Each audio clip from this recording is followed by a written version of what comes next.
Lal Salam to Comrade Basavaraj and to the 27 People's Heroes.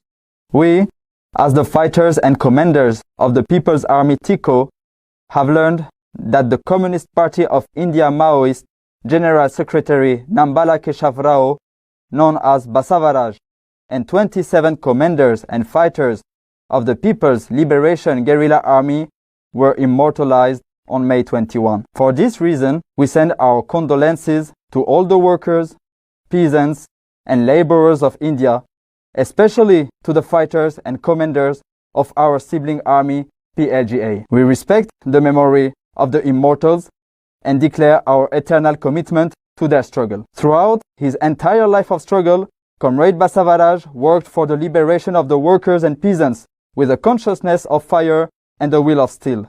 He dedicated his life to the freedom of the poor people living on the soil of India. He understood the revolution not only as a duty, but as a way of life.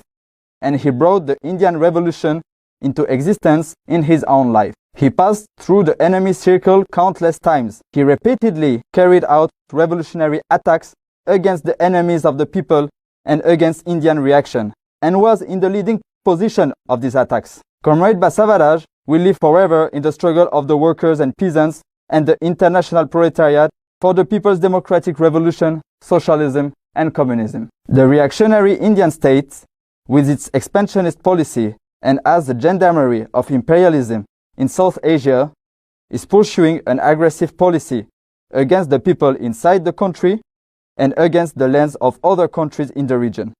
The fascist Brahmanical Hindutva RSS BJP regime is using fascist terrorism to defend the interests of large mining companies and multinational monopolies.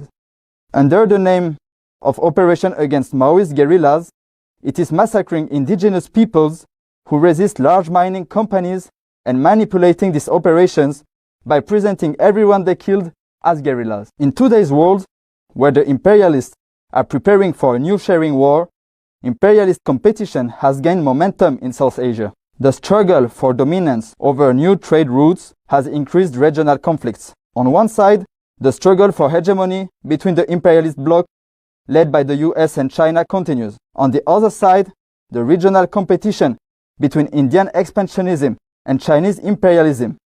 The hegemony struggle they have entered into in South Asia and Indochina are gradually evolving the regional tension towards a war. In order to maintain its aggressive line in foreign policy, the reactionary Indian state has launched an all-out attack wave under various names, primarily against the Maoist forces waging a people's war, but also against all progressive revolutionary forces. Today, the reactionary Indian state and its fascist speakers are sending a message to the Indian people by shouting victorious cries upon the immortalization of Comrade Basavaraj and 27 Maoist People's Heroes. However, there is something they ignore. From the Naxalbari uprising to the present day, the workers, peasants, and laborers of India have built an indestructible bridge of freedom extending from the shoulders of tens of thousands of People's Heroes under the leadership of CPI Maoist. This bridge is an indestructible fortress that has been mortared with the blood of martyrs.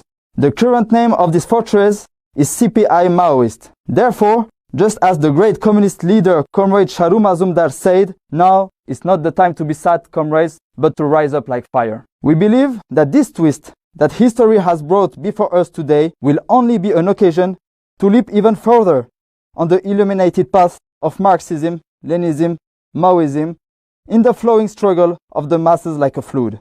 The absolute victory of the People's War will shine like a star in the skies of South Asia. Long live the Communist Party of India Maoist. Long live the People's Liberation Guerrilla Army. Long live Marxism, Leninism, Maoism.